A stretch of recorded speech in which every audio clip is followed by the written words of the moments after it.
folks, it's your boy Bob Hollywood here with another episode of me just reviewing things. I couldn't think of what to say. Today we're going to be reviewing this Call of Duty Black Ops 4. I don't know if it says 4 on there or if it just says Black Ops and it's a shield. But this Dr. Edward Richtofen, I'm assuming I'm pronouncing his name right. I've never played the game. I've barely played any Call of Duties. I have some for PS3, I think. Not my thing. First-person shooters in general are not my thing. I'm a fan of Destiny. That's about it. And what's my other game with the zombies? Dying Light. Those are like it. Those are like my only first-person shooters that I really care about. In general, I like to see my character when I'm playing a game. As you can see inside of his packaging, he weighs 6.75 ounces, so 6 3/4 of an ounce. Not bad. Not bad. Let's go over his packaging. As you can see, there's a very clear window that shows the, I'm assuming, good doctor. He's very bloody, but if he's on a battlefield, that's understandable. I know nothing about the character. I bought this from my local comic book shop on Black Friday, and it was 33% off of 35% of this $15. So it was already cheaper than it would have been in stores at $15. It was less than $10. So yeah, come on. Don't blame me. Don't be mad at me. So in the window, you can see the figure. He's covered in blood. He's comes with 2 accessories. It says Call of Duty's Black Ops, like I read before. And it says Call of Duty Modern Warfare in-game content included, and it says that in several languages. You can see his name, Dr. Edward Richtofen, 12+. On the left side of the packaging, it's just an image of the doctor from the game. His name, again, you can still see inside the packaging. So it's also said McFarlane Toys, so this is by. On the right, close-up of his face, also from the game. More Call of Duty Black Ops 4. You still see inside the packaging. At the top, just a window, and you can still see inside the packaging. And it says McFarlane Toys at the bottom, which I showed you briefly before. Just legalese, barcode from the regular store, price tag from the store I bought it. On the back of the packaging, it turns sideways, but it gives you other characters in the line. Frank Woods, Richtofen, Captain Price, and then it says additional figure coming soon. Game Call of Duty by Activision, apparently. And it has a bio, sorta. It says the Call of Duty video game series is specifically designed to be viewed by adults and therefore may be unsuitable for children under 18. It says that in several languages, so it's not a bio for the figure; it's just more bio for the game. And you got McFarlane Toys is at its Facebook, Twitter, Instagram, and their website. I'm sorry if I don't have a lot of energy. I don't know why. What's up? But anyway, I'll be right back and get this guy out of his plastic prison. He only weighs 3.3 ounces, so that's less than half. I already have his accessories in his pouches. And I said there were 2 accessories. He came with a base I could not really see, or I didn't notice. He comes with this gun, which looks awful futuristic, despite his clothing being a little bit older. And he also comes with this bone saw that goes into the holster. I'm gonna go over both of those accessories. I'm gonna take him off his base. We don't need that base, and get that scale out of here. As you can see, his gun went into his hand pretty easily. He did not have any problems getting it in there. Usually with McFarlane figures, their plastic's a little tough, but nope, his hand opened up easily enough. I didn't have to heat it. Gave me no resistance. This is a brown piece of plastic with some blue, yellow, and silver paint on it. Oops. I would say everything's applied pretty well. No shading, but it looks pretty good. Again, this does not look like any weapon we've ever seen. This looks like something from like the 1950s space movies. Put that down there. And pick up this bone saw. Now it goes into his what is it? His thing. The inverse of this. So this is upside down. At least it goes into his thing like this. And the blades, actually, just the blade, a single one, actually moves. It has blood on it. I'm going to see how he would hold it. I'm assuming since he's right-handed and the other part goes down, that this is the handle. Let me lower my camera for you. I'm going to zoom in. He got it in his hand pretty easily.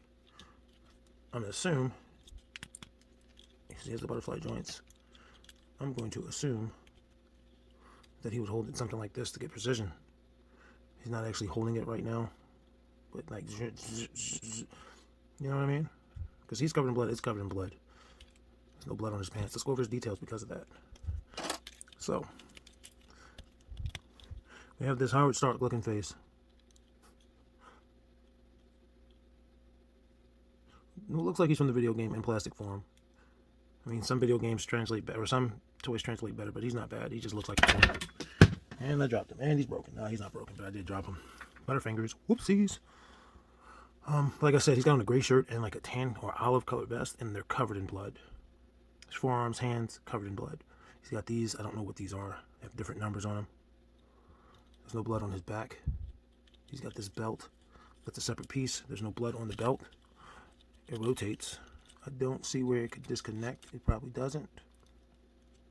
But he also has on these gray pants with the red lines going down the sides. No blood anywhere on his pants, which you would think wouldn't be the case. You would think it would be everywhere, maybe not his shoes, maybe a couple droppings. But I would excuse the shoes, but you would think it would be on his pants.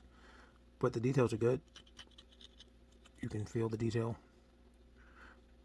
The line, for it to be in the bags, the bagginess of his pants, the line is decent. It could be a little bit better. This side is better. And it looks like there's detail along the pants line. Yep. That's the detail. The knees and the upper and lower parts of the pants look like they might be different colors. Might be off slightly. And then he's got these brown boots, which they're just all solid brown. No paint on the buckles or laces. Let's go over his articulation. So his head will rotate. It's a little stiff. It needs some heat. I don't want to break it. But his head will rotate 360 degrees. It looks like it's also a double ball joint. So it looks like it might rotate at the base as well. I know McFarlane does that on some things. Other brands do it. His shoulders over his head gives you no tilt at all. Shoulders, 90 degrees, going up. They're on a butterfly, but the butterfly doesn't do much. It does rotate, but it still doesn't do too much. Shoulder rotates 360 degrees at the butterfly and the shoulder itself. It's got a, why can't I think what this is called? Shoulder cut, or bicep swivel, excuse me. Double jointed elbows, a little stiff, but they're going. He's got the ball jointed wrists that I'm not a fan of. McFarlane seems to be, so that means it's got 2 points of articulation. It's inside the wrist or inside the forearm and at the end of the hand. And the benefit of that is your hand can now swivel in either direction, vertical or horizontal. Waist articulation. He's there at the waist, above the stomach, below the pecs. Does not do much. Doesn't get much motion forward or back. He also has it where the pants meet the shirt, but he just in general doesn't get much motion. Legs. I want to say he could do a split, but this leg is a little stiff. Doesn't want to cooperate right now without heat. But he gets a little less than 90 degrees when you lift his leg up. Going forward. Oh, I hate McFarlane legs. I really do. Can't do much. I don't want to break this guy right now. Goes backwards, not much. I really do hate McFarlane legs. Double jointed knee. One joint is a wee bit stiff. He probably could kick his ass if I could get that joint right now to cooperate. There's no joint articulation at the boot, but he does have a huge ball joint for an ankle. And it rotates and allows him to kick his foot forward and back. Pretty good motion. He also has toe articulation. Nobody's toe can do that, but his can. Let's get you his height. He'll stand on his own pretty good. As you can see, I don't do too much zooming because I never know which way to go.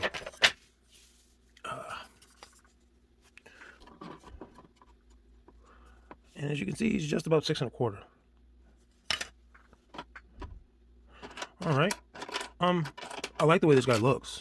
His articulation, whether it be because it's just stiff or because it's McFarlane's design, leaves a lot to be desired, but his actual paint detail, the way he looks, I like it. He's going to fit well in my action figure world.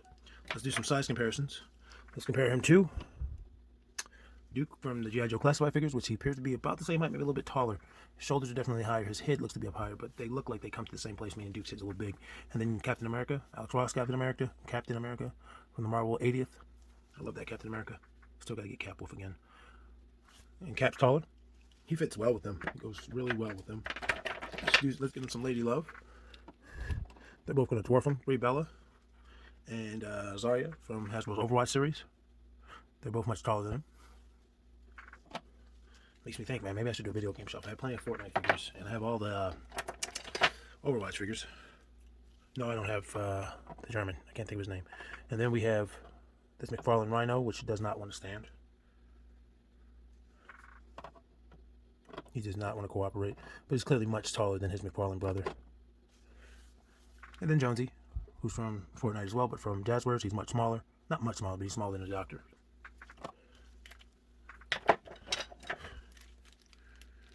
And I'm going to compare him to Piccolo, Dragon Ball Stars. I want to start getting SH figure arts. Dragon Ball figures are going to be smaller though. I want a giant Piccolo though. And Dr. Quaritch. These two are probably going to keep company in my action figure world. We'll see. We will see. And he's taller than both of them, by the way, if you could not see that. Then my final comparison, my favorite comparison. John Boyega's Finn and John Jones. And John Jones is about the same height, or the Doctor might be a little bit taller. And then Finn's smaller than both of them. But anyway, like I said, I do like this figure's design. I like the way he looks. I like the paint.